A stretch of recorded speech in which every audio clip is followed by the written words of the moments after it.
এই ধানের শীষ দানায় পরিপূর্ণ, তাই তারা নুয়ে পড়েছে, কোথাও কোথাও ভেঙেও পড়েছে।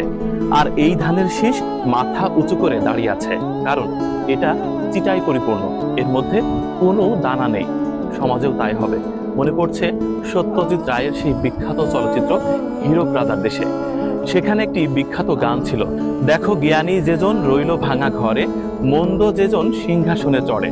এছাড়াও বাংলা সাহিত্যের সাহিত্য সম্রাট বঙ্কিমচন্দ্র চট্টোপাধ্যায়ের বই পড়া প্রবন্ধের কথা মনে আছে?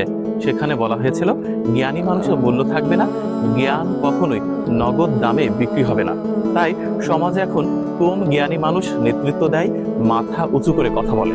জ্ঞানী মানুষ সবসময় জ্ঞানের ভারে ঠিক এভাবেই নুয়ে পড়ে।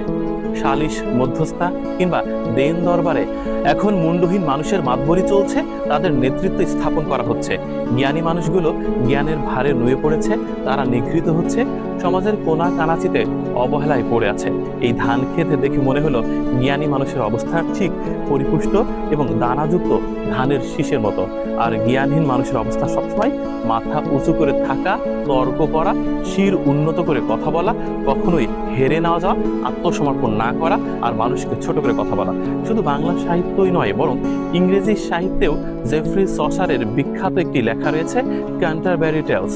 সেখানেও জ্ঞানী এবং মূর্খদের পার্থক্য খুব চমৎকারভাবে তুলে ধরা হয়েছে। শুধু কি এটাই, জনাথন সুইফট তার বিখ্যাত লেখা এ মডেস্ট প্রপোজাল, সেখানে তিনি লিখেছেন জ্ঞানহীন মানুষ কতটা নেতৃত্ব স্থাপন করবে সমাজে, এবং জ্ঞানী মানুষগুলো কতটা নিগৃহীত থাকবে, কতটা অপমানিত এবং লাঞ্ছিত থাকবে।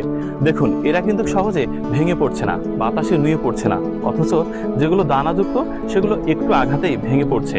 জ্ঞানী মানুষের অবস্থাও তাই, তারা কোথাও অপমানিত হলে একেবারে ভেঙে পড়ে, সত্যিকার অর্থেই আর কখনোই দাঁড়াতে পারে না।